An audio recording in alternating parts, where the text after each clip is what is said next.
Kalau kita mau melakukan sesuatu, kita harus tahu dulu apa sih yang dimaksud. Jadi karakter itu apa sih? Oke. Kalau buat sebagian anak-anak sekolahan tuh karakter itu jumlahnya kalau dituliskan di SMS tuh. Iya, huruf ya. Iya, Di Twitter 140 apa ya karakter. maksudnya? Jadi karena itu saya gunakan bahasa yang lebih sederhana. Oke. Karakter adalah kebiasaan. Karakter tegas adalah kebiasaan tegas. Karakter sopan adalah kebiasaan sopan. Oke. Karakter saleh adalah kebiasaan saleh. Jadi kebiasaan, begitu orang dengar kebiasaan langsung tahu. Oh, itu maksudnya. Nah, itu. Jadi kita gunakan kata kebiasaan. Oke.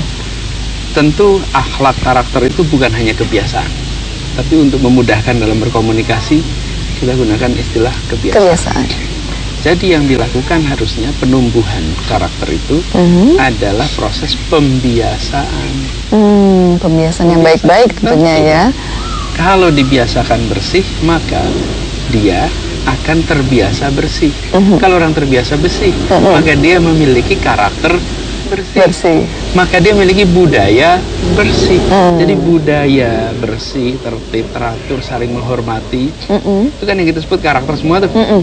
Iya. Prosesnya Iya, adalah proses pembiasaan.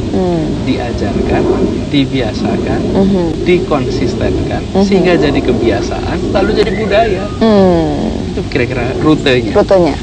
Jadi biasakan membuang sampah di tempatnya, maka itu akan jadi kebiasaan. Biasakan berkomunikasi dengan sopan, maka dia menjadi kebiasaan. Karakternya jadi baik. Karena itu saya nggak mau menggunakan istilah penanaman. Oke. Karena bukan ditanamkan. Emang pohon ditanam gitu ya? Iya. Ditumbuhkan. Penanaman karakter enggak, penumbuhan karakter. Nah, ini kita ingin lakukan satu dengan dibiasakan. Yang tidak, kalau penting didisiplinkan. Kalau ada yang menyimpang, ditegur. Melanggar, diberi sanksi. Sehingga ada proses mendisiplinkan supaya kebiasaan terjadi.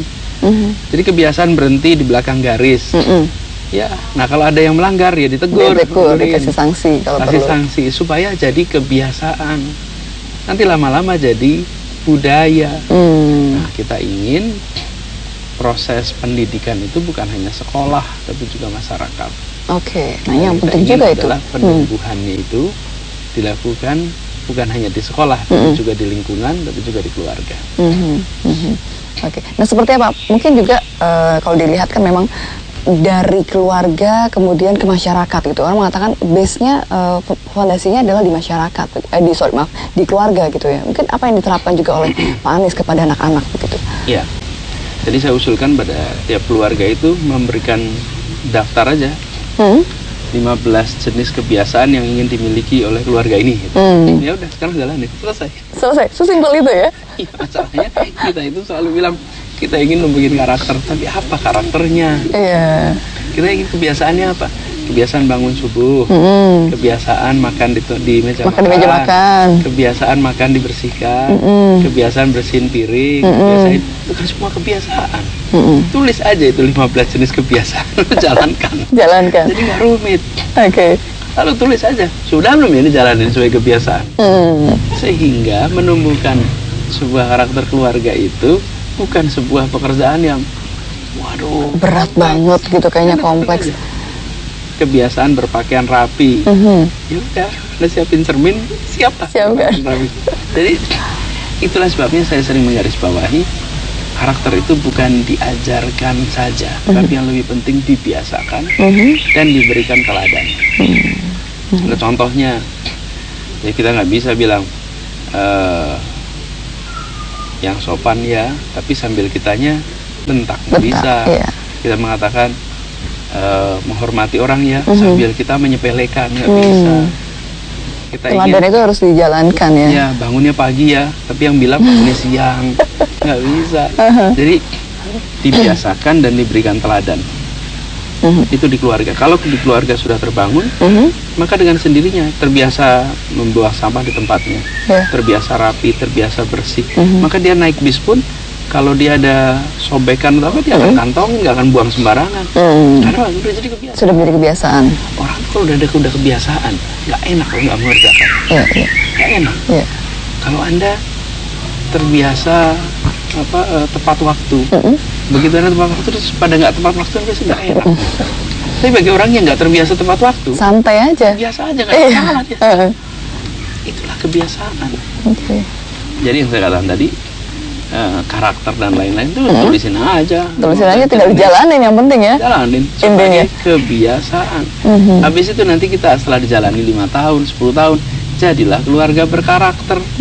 Karena kebiasaannya dijalani, bukan cuma dikatakan. Kayak gitu. Iya. Dan artinya juga bukan lagi bicara mengenai itu karena pendidikannya rendah, itu karena tidak ini gitu. Bukan hal seperti itu sebenarnya, kan sebenarnya cukup simpel. Sekolah itu tidak menentukan keterdidikan. Saya ulang. Keterdidikan ya, beda ya. Cuma tinggi rendah sekolahnya aja. Tapi tinggi rendahnya sekolah itu tidak menentukan keterdidikan. Karena berpendidikan itu beda dengan bersekolah. Ada bersekolah, atasnya berpendidikan, atasnya lagi itu tercerahkan. Ada enlightenment, itu ada nilai, ada moral. Nah, banyak sekali saya menemukan orang tua yang mendidik hebat luar biasa. Sekolahnya cuma SD. Anak-anaknya itu menjadi anak yang disiplin, anak yang mandiri, anak yang beriman, bertakwa, ikhlas, sopan. Banyak pendidikannya nggak tinggi. Ada juga pendidikannya tinggi, anaknya tidak tahu aturan, sama sekali nggak. Tapi boleh saya biasa sampaikan, makin tinggi pendidikan yang pernah sekolah yang didapat, maka dia makin mudah untuk menerjemahkan, makin mudah untuk menyerap pengetahuan. Jadi jangan nanti udah kalau jadi nggak usah sekolah aja, enggak.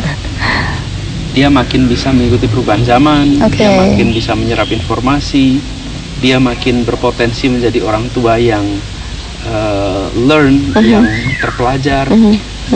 Jadi kita ingin agar pendidikan itu menjadi kesadaran bagi orang tua bahwa tanggung jawabnya adalah memastikan anak-anak itu menjadi anak-anak yang bisa hidup mandiri, bisa meraih cita-citanya, bisa merasakan kebahagiaan.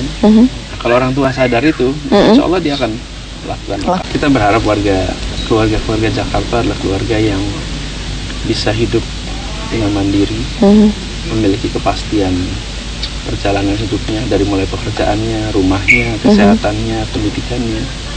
Lalu di dalam keluarganya ada tumbuh suasana cinta kasih, saling menghormati. Kemudian orang tua bisa menjadi teladan bagi anak-anaknya, dan anak-anaknya bisa menjadi kebanggaan bagi orang tuanya. Lalu masalah-masalah yang ada di lingkungan itu kita bisa selesaikan sama-sama. Jadi kita ingin nanti tingkat RT, RW itu justru kegiatan ditingkatkan, warga lebih partisipatif, lebih berinteraksi. Dan dengan cara begitu, maka suasana yang dibangun adalah suasana keluarga, masyarakat yang terlibat untuk menyelesaikan masalah lingkungan. Seperti contoh masalah sampah. Kan yang buang sampah bukan pegawai Pemda, yang buang sampah warganya sendiri. Jadi kita sama-sama bereskan dari mulai rumah, dari mulai lingkungan. Kemudian soal keamanan, ada kekerasan, ada narkoba, ada itu semua bentengnya di keluarga, tapi di lingkungan juga harus dijaga.